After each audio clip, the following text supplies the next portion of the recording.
say that he does have ties to Muslim extremists. I don't know.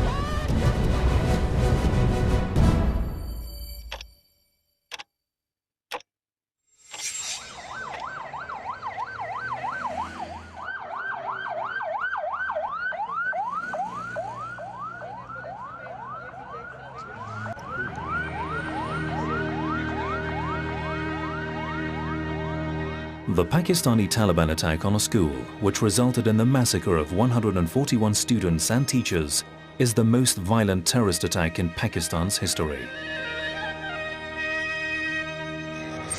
In the spring of 2014, in a poll by Pew Research Center on the main security threat to Pakistan, 51% of respondents blamed India, 25% blamed the Taliban, and 2% blamed Al-Qaeda. Despite numerous attacks by terrorist groups in Pakistan on the country over the past few decades, Pakistani society on the whole has not developed a negative attitude towards terrorists, and the attitude of violence and extremism is actually justified by some sections of the society.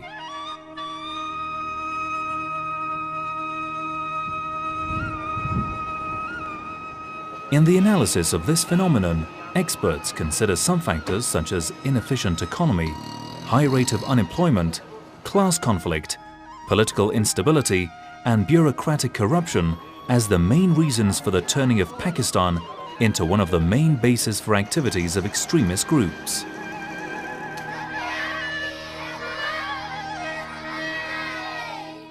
In fact, one of the most influential factors contributing to the continuation and growth of this social context for the development of extremist thought and support for terrorist groups is the Pakistani educational system.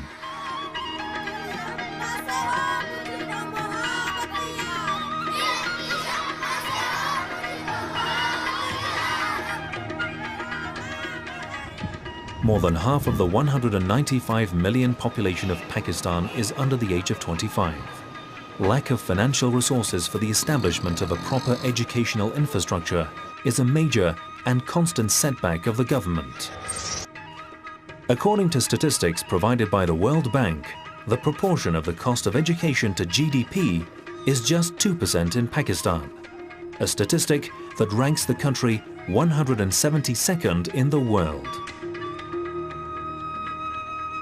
This low GDP investment has deprived 25 million children between the ages of 5 to 16 of education.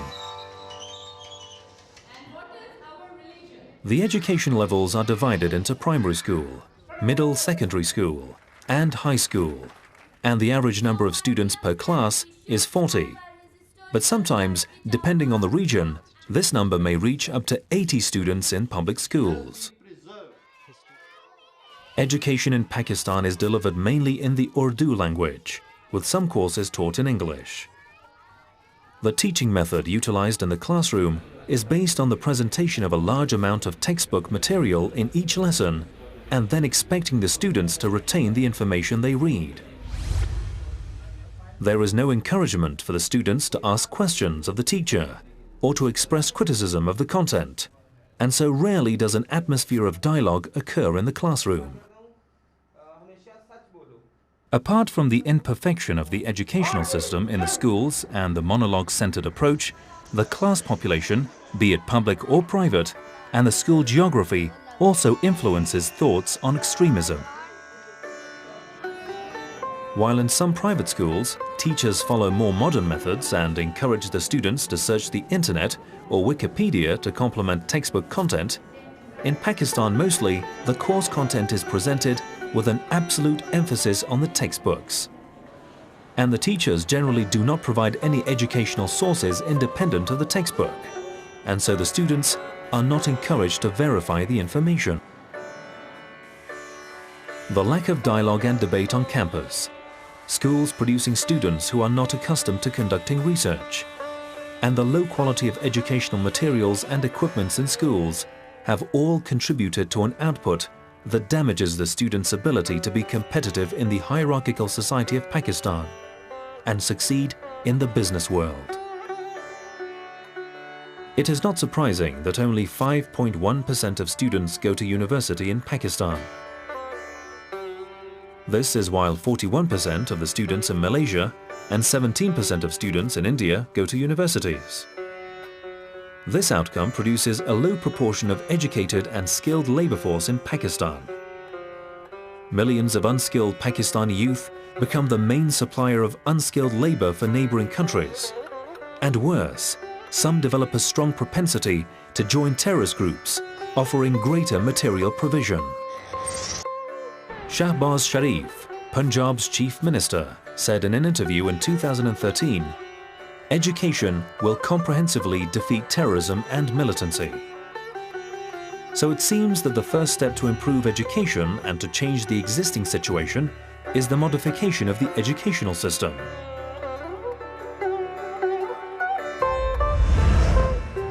The most important modification of the educational system and the curriculum in Pakistan to date was under General Zia-ul-Haq's period in the late 1980s. The subject, Pakistan Studies, was included in the curriculum at all educational levels. Since then, experts such as A.K. Aziz, in the book entitled The Murder of History, a critique of history textbooks used in Pakistan, and A.H. Nayar in the book The Subtle Subversion, The State of Curricula and Textbooks in Pakistan, 1991, have raised criticism of the many apparent errors existing in the textbooks used, and considers the content of the curriculum overall as the justification of aggression and the motivation of prejudice. In the textbooks, the majority of problems and imperfections of Pakistan, as well as the root of many aggressive measures in the country, is all attributed to India, and the topic concerning the history of the creation of Pakistan and the location of the country in the subcontinent is not consistent with historical facts. In 2004, President General Pervez Musharraf, in response to the criticism of the school curriculum, ordered a reform, and since the year 2006, students have been trained according to a new syllabus. The word terrorism, for instance, has now been included in textbooks since the 2006 reforms. The changes disappointed most critics, with A.H. Nayar calling it a missed opportunity. In a research paper about Pakistan's school curriculum released by the United States Institute of Peace in 2015, it is noted that in the textbook of Punjab's 10th grade, Understanding Pakistan, words like hatred, destruction, and poor are used to characterize Hindu, and in the chapters about Pakistan after the independence, the name of the India's Congress Party is generally associated with evil. The explanations of the relations between Pakistan and the West are also vague in the textbooks and contradictory with historical realities.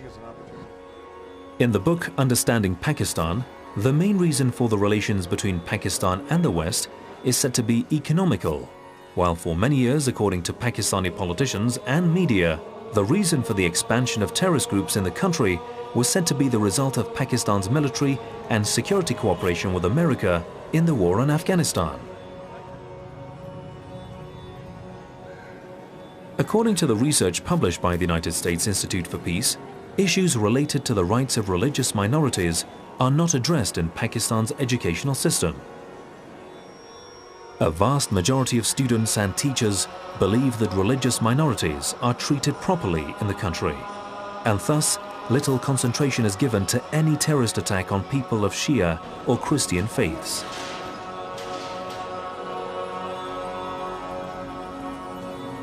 In a country where just 57% of the population are literate, and which ranks 146 in the Human Development Index, millions of the population who are excluded from equal employment opportunities and social welfare consider the violent operations of the terrorist groups as something akin to a rebellion against social injustice.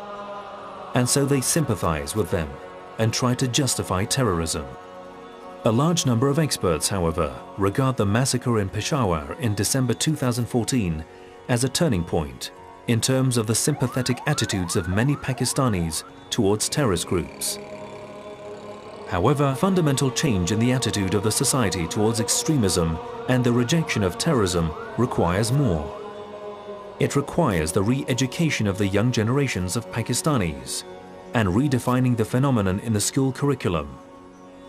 It is only in this way that the voices of people like Sayyid Zaid Hamid, the famous conspiracy theorist who blames India for the massacres, will have no ear in Pakistan in the future.